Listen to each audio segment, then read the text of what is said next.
En Quito, la capital de la República, es evidente que los problemas de movilidad se están agravando día tras día en medio de la inacción del municipio, que ha hecho poco o nada, al menos nada visible, por solucionar este problema, excepto el pico y placa, que no lo hace el municipio, lo hacemos los ciudadanos. Ahora bien, ¿tienen solución los problemas de Quito? El metro, cuya construcción se anuncia para empezar el próximo año y terminar dentro de 5, es una solución. Además, es viable el metro. Un experto en movilidad, el ingeniero César Arias, nos dará algunas de estas respuestas. Ingeniero, ¿cómo está usted? Buenas tardes. Buenas tardes, señor Ortiz. Empecemos por el tema del metro. ¿Viable, posible, necesario, oportuno? A ver, el metro comenzó a funcionar allá por los años 1800, ¿no?, en Inglaterra. Y de hecho ha sido un elemento fundamental en la movilización de las ciudades, especialmente de las grandes ciudades. Claro. Durante los años 80 en Latinoamérica hubo una fiebre de metros y se construyeron los metros especialmente de México, de Sao Paulo, el de Caracas, el de Santiago.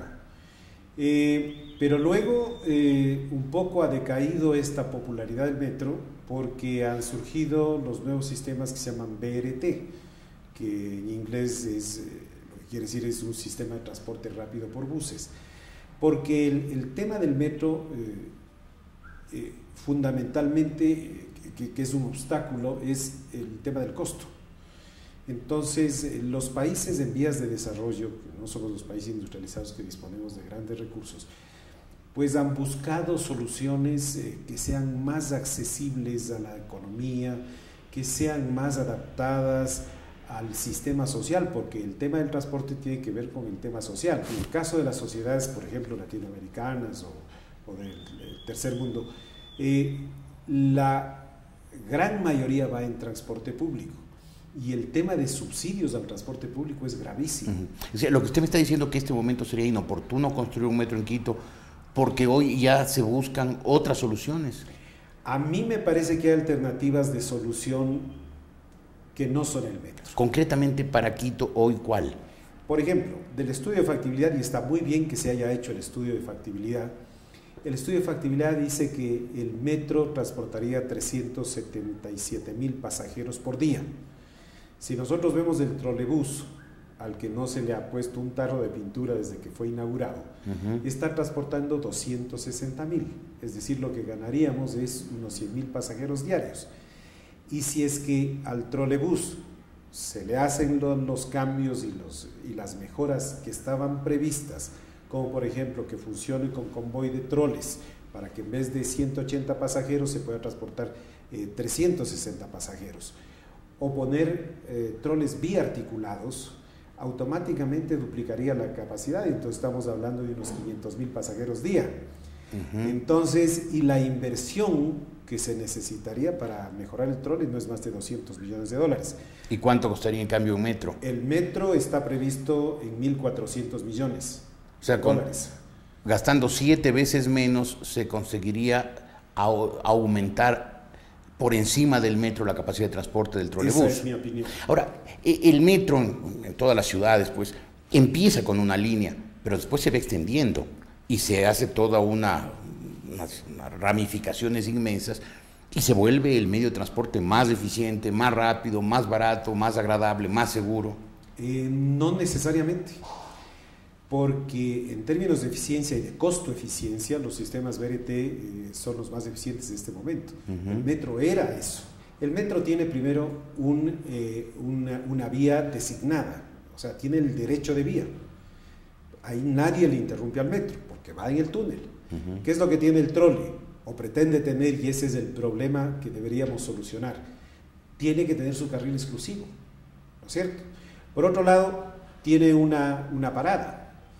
Las estaciones de metro son una parada donde se paga antes de subir al metro, ¿no es cierto? Entonces acá también tenemos una parada donde se paga antes de subir al trole.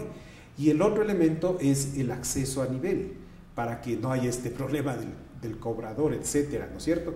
Entonces aquí usted tiene una capacidad de aproximadamente en cada puerta 2 personas por segundo en embarque o desembarque.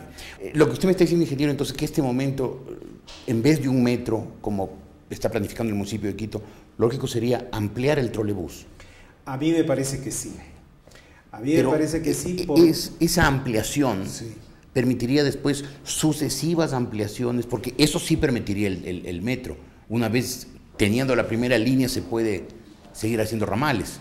Lo mismo que se hace con el metro se puede hacer en superficie.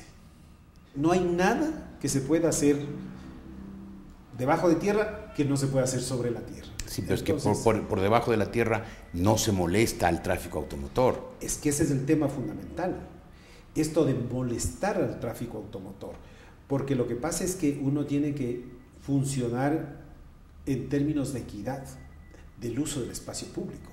Aquí el 30% de las personas ocupan más del 80, el 90% del espacio público, dejando el 10 o 20% a las personas que van en bus, lo que es absolutamente inequitativo.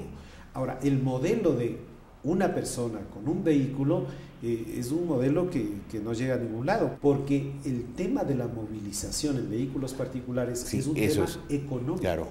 Pero usted era hace, no sé, 20 años partidario del metro y decía que ¿usted no decía que había que el trolebús era el antecedente para un metro? ¿No era esa la teoría del...? Para un tren de superficie. Ah, de tren de superficie. ¿Y hoy no sería lógico, en vez de buses, un tren de superficie? Podría ser una alternativa, mucho más barata. Por la misma vía del trole. Por la misma vía del trole, más aún se dejaron ya las estaciones, las subestaciones, con una potencia de 700 voltios. Entonces se puede conectar directamente el tren. Esa era la idea. Pero ahora se han desarrollado de tal manera estos sistemas VRT que, por ejemplo, usted tiene el sistema Transmilenio.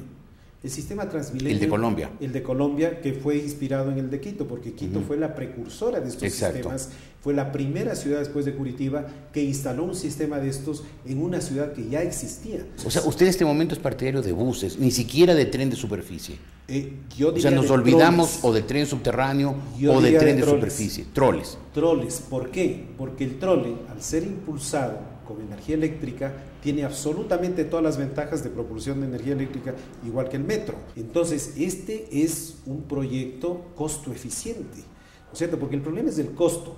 ¿Cómo yo, Estado, invierto mis recursos? ¿Cuáles son mis prioridades? Claro. Porque además hay que sacarle alguna cuestión del imaginario urbano que cree que el metro le soluciona todos sus problemas y que el metro va a pasar por la puerta de la casa. Eso no es cierto. Va a servir aproximadamente al 15% de los habitantes de Quito, de los que utilizan transporte público. Ingeniero, usted es un reconocido experto en el tema de movilidad. ¿Ha sido consultado por el municipio de Quito últimamente sobre este tema? Sobre este tema no, porque yo he tenido siempre mi visión de que primero el problema de transporte es un gran problema de gerenciamiento. Para hacer funcionar el sistema de transporte hay que tener un gran equipo de alta gerencia. Es decir, ¿usted no ha podido decirle al alcalde de Quito su opinión como experto en el tema? Yo le he dicho al señor alcalde mi opinión. ¿Y qué le ha dicho él? Inclusive cuando él estuvo de candidato a alcalde. Él tiene su idea de que el metro va a consolidar la ciudad, que un poco lo que siempre se esgrime de que Quito necesita un metro para seguir subiendo como ciudad. Ahora, si es que estamos resolviendo el problema al 15% de la población, significa que el 85% de la gente va a seguir en el mismo problema, ¿no es cierto? Entonces, no estamos resolviendo el tema del transporte de la ciudad. Por otro lado, nosotros tenemos que considerar que en el planteamiento hecho por el municipio, las paradas están ubicadas a 1.5 kilómetros. Si consideramos el metro versus trole, el trole tiene paradas cada 450 metros. Eso significa que es mucho más accesible a la gente. Pero se supone que el metro incluye una serie de buses, alimentadores y muchos de ellos pueden llevar a la parada del metro. Siempre que el acceso sea directo, porque hay un concepto que es el del viaje negativo. Tiene razón. El del viaje negativo, las personas normalmente nos rehusamos a realizar lo que denominamos el viaje negativo, es decir, ir hacia atrás para volver. Entonces, si yo estoy en la Universidad Católica y quiero irme al Estadio Olímpico, no me voy a ir a tomar el metro, voy a tomar la ecovía probablemente por la 6 de diciembre porque es un viaje directo, ¿no es cierto? Y lo mismo en otros sectores de la ciudad. Hasta el día en que haya otro ramal del metro por debajo de la 6 de diciembre. Entonces aquí viene el tema de que no resolvemos con 1.400 millones, sino que tenemos que multiplicar eso por 10. Entonces ahí viene el otro tema del Estado como priorizador del gasto. Me interesa a mí darle un Mercedes-Benz al 15% de las personas de Quito en detrimento de agua potable, de educación, de todas las necesidades básicas que no están satisfechas, la salud, por ejemplo. Hoy mismo se necesita dinero para la salud. Entonces, este es un tema no de que si es factible o no, es lo mismo que una familia. Sí, no es un problema si es factible o no, sino si es la mejor inversión posible la mejor alternativa. o no. Ingeniero César Arias, un experto en movilidad. Seguimos con ustedes constantemente aquí en 24/7 por larepublica.es.